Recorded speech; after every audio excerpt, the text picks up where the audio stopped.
if you look at reed beds from a wildlife point of view, I suppose they do form. Common reed will grow in up to 1 metre of water, so it does form these dense beds. In particular, they've got the remains of the old reed in, so they become very rich in organics. Because they're so rich in organics that are rotting down, you do tend to get huge quantities of insects in reed beds, I suppose is the first. So anything that eats insects or is dependent on insects obviously has a fantastic feeding ground. So for instance, there's quite good numbers of bats at the moment which actually feed over the reed beds. There have been no systematic surveys in the invertebrates, but I should think that they're actually through the roof. The other thing that's reed beds are fantastic for is actually providing a safe roost for birds at night.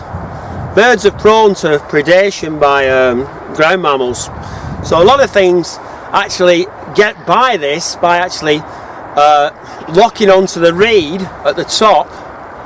Things like swallows and house martins and starlings in particular, and we already have substantial roosts of particular of swallows and starlings here. Nothing like on the scale of starlings that we don't quite have a murmuration, just more of a murmur.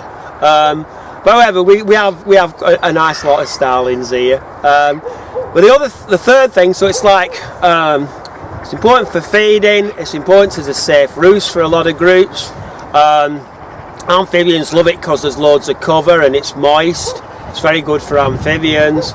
And the other thing it's important for is breeding, and in particular one species which is reed warbler, which wasn't present at doffcocker, but we've now got 10 to 15 pairs, and it's sort of the borough's stronghold.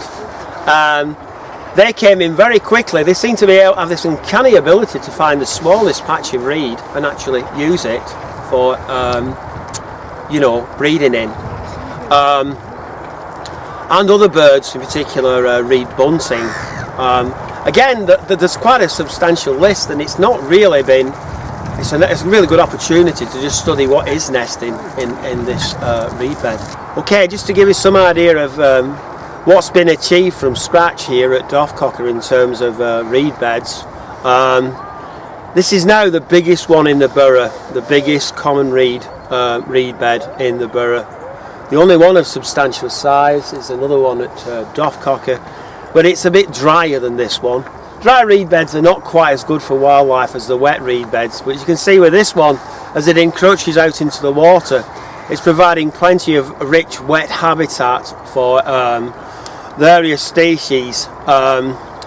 We're actually working in close conjunction with the Bolton wildlife projects, and they are actually undertaking more of the long-term management of the reed bed than we are. We are just doing one-off bits of management, but yearly they're coming out and are actually harvesting the reed. Reed beds are effectively, they're too good at what they do, and if unmanaged reed bed will rapidly go to willow carr. So what you've got to do to stop the reed building up, the dead reed, and it drying out, you have to actually harvest the reed, and that has actually been used on another project to actually stabilise the islands this year. So the whole thing is ongoing, and we want to continue, indefinitely looking after this, what is a very important habitat in Bolton.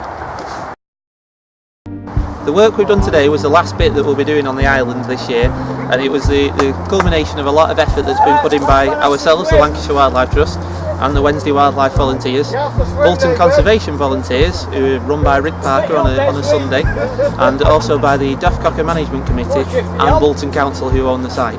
So we've had lots of people all working together to make this island something special.